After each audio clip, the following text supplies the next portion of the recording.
বেশ কয়েকদিন ধরে নিউজ 18 বাংলায় আমরা বারবার দেখাচ্ছি পিএইচির জল চুরি করে বিভিন্ন রকমের কাজ করা হচ্ছে, চাষের কাজ করা হচ্ছে এবং তারপরে মুখ্যমন্ত্রী মমতা বন্দ্যোপাধ্যায় নির্দেশ পিএইচি পদক্ষেপ নিল।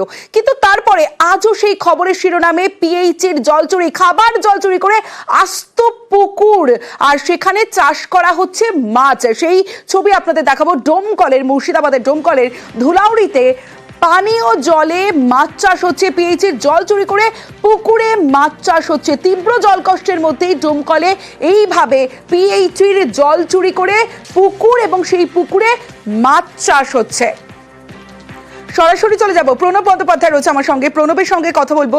প্রণব, কি করে সম্ভব প্রশাসনের দৃষ্টি এড়িয়ে এইভাবে দিনের পর দিন একটা পুকুরে পিএইচির জল চুরি করে মাছ চাষ হচ্ছে?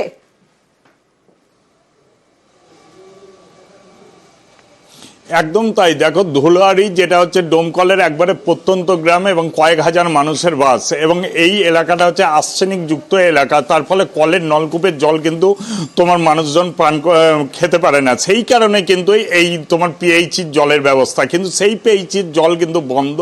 তার বদলে পিএইচির জল দিয়ে চলছে মাছ চাষ, এবং সেটা একদিন নয়, দীর্ঘদিন ধরে চলছে।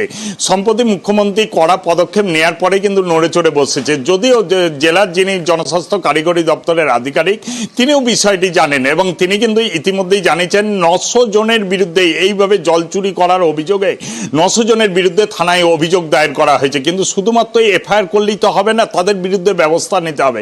কিন্তু সেই ব্যবস্থাটা যে চলছে না সেটা কিন্তু এতেই কিন্তু পরিষ্কার।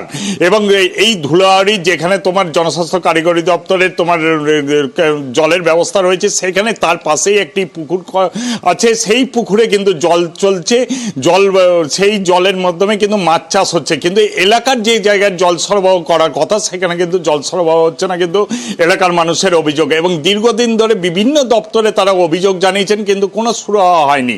এবং যিনি যে অপারেটর রয়েছেন, যে পাম্প অপারেটর, তার কিন্তু সাফাই হচ্ছে ব্যাক ওয়াশের যে জল, সেই জলটা গিয়ে পুকুরে গিয়ে পড়ছে। তাহলে ফ্রেশ জলটা, পরিশুদ্ধ পানীয় জলটা কেন সাপ্লাই হচ্ছে না, তার উত্তর কিন্তু তিনি দিতে পারেননি। যদিও তিনি যে দায়িত্বে রয়েছেন জেলার জনস্বাস্থ্য কারিগরি দপ্তরের আধিকারিক রয়েছেন সঞ্জীব সরকার, তিনি বলেছেন বিষয়টি আমরা আমাদের কানেও এসেছে। ইতিমধ্যেই 900 জনের নামে এফআইআর করা হয়েছে। পরবর্তীকালে এই যে মাছ চাষ করছে তার সেই কেবল অপারেটরের বিরুদ্ধে এবং পুকুর যে মালিক তার বিরুদ্ধেও ব্যবস্থা নেওয়া হবে বলে তিনি আশ্বাস দিয়েছেন। কিন্তু সেটা কবে হবে অবশ্যই আমাদের নজর থাকবে। প্রণব, পুকুরে তো বিগত 1 বছর ধরে কোনো পাম্প চলে না, যেহেতু এখানে পাইপলাইন ভেঙে 1200 রাত যেহেতু নতুন ভাবে পাইপলাইনের কাজ চলছে। দেশের লোক তো জানে না যে ব্যাকেসে জলটা মানে কি, নোংরা জলটা কি।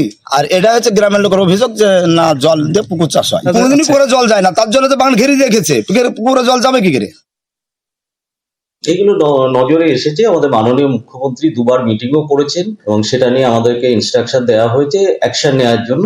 এবং শুধু আমাদেরকে নয়, পুলিশ এবং ডিস্ট্রিক্ট অ্যাডমিনিস্ট্রেশন সবাই মিলেই যৌথভাবে আমরা এই অ্যাকশনগুলো নিচ্ছি। এগুলো পুরোই বেআইনি এবং যারা যারা করছে তাদের আইনানুগ ব্যবস্থা নেওয়া হবে।